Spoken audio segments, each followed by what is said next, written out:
Hey everybody, this is Roberto Blake of robertoblake.com, helping you create something awesome today. So today we're going to talk about something very important for graphic design, something important for marketers, and pretty much all creatives.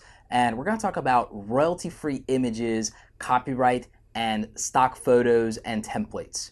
I've actually addressed this topic before in the past, but I'm going to get a little bit more in depth here. I think it's super important, and I also want to tell you guys what resources I'm using specifically. And actually, one of our sponsors today is a resource that I've been using for quite a while. It's no secret to many of you that I've been using Graphicstock. I've been a paid subscriber of theirs. I actually have the $99 for the year plan, but they've actually reached out. They're a sponsor for this video, and we're going to be working together in the future, and we're going to talk about how I use that and why. Part of the reason why I use Graphicstock and why I like it a little better than the other stock photo site and stock image sites that I've used in the past is because of the way they handle the licensing. With royalty free, sometimes you have a limited license and the usage is not always as specific as you would like it to be, and you might have to pay more for an extended license. This is something that gets really complicated for people who are just trying to create something, put it out there.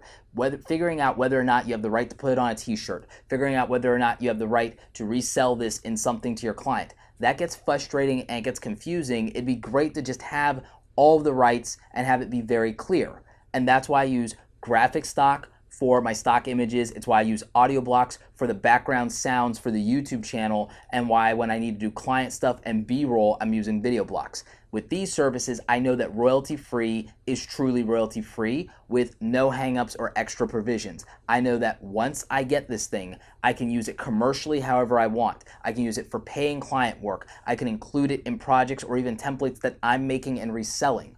That's something that you don't get with the overwhelming majority of the other stock photo sites. You have to buy extended licenses for that cost sometimes hundreds of dollars a piece.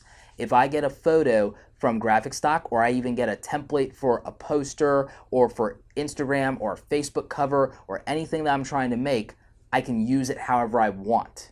And that's the important thing. If you misuse royalty-free images, you might have to pay penalties and fees, and that could get very painful and excruciating. I know companies that have had a problem with that in the past. Sometimes they'll use a vendor or an employee. This is sometimes why I tell you guys that I don't like Fiverr, is if someone doesn't understand copyright, but you as a business owner or you as somebody that's freelancing and you outsource and they have copyrighted images in your thing and you misuse that, it can be very dangerous and there can be huge fines and fees and penalties associated with that.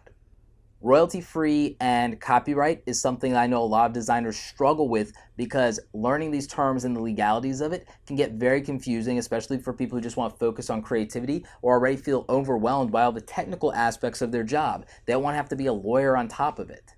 I know I certainly don't, so that's why I simplified the process as much as possible. Other than that, I use a lot of my own inventory of images that I know I own all the rights to, so it's not confusing. So if I can't use something that I know is completely royalty-free with no restrictions, then I usually just make my own thing. But a lot of times, that's just not practical. You don't have the time. Or if you're somebody who is working with a lot of clients, or you're in-house, or you're a solo entrepreneur as well as a creative, then it's very practical for you to use templates and images and then just remix them or add your own assets to them and make them unique.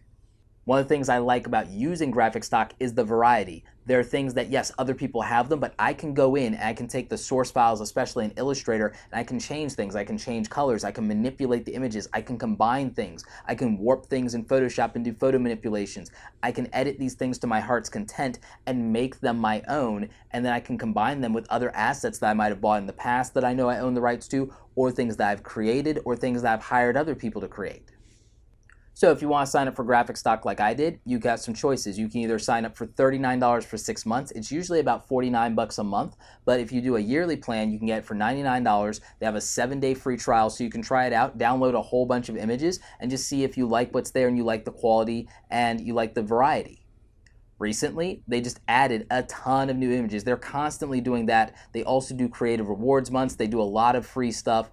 And recently, I know that they actually added about 1,500 poster templates to the site. So they're always updating. There's always fresh stuff. It's always new. And there's so much variety and volume that I think that you'll really get the most value out of it and benefit from it. I think that if you even do one paying client project, that it's totally worth it, and that's why I use it. It just makes sense. Otherwise, I know that I'd be paying $10 and $20 and $50 for images elsewhere. I still do that sometimes. I've done it in the past, but I'm using Graphicstock a lot more just because it is a practical solution.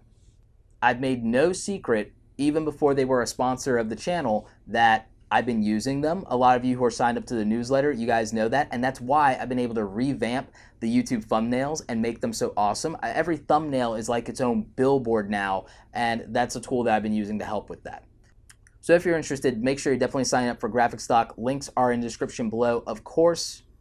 I'm also thinking of doing a follow-up video and getting a legal expert to talk about copyright and trademark for creatives. So if that's a video that you guys would love to see, let me know in the comment section if that's something you're interested in and what your struggles are there, what are you worried about. But I will tell you, a lot of what you're worried about is probably covered in the Digital Millennia Copyright Act. I've really been considering just reading that thing out loud on the channel. Anyway, I hope you guys enjoyed this video. Thanks to Graphicstock for sponsoring this. I wanted to talk about copyright and royalty-free for a while here, and I think it's a topic that's worth revisiting here on the channel.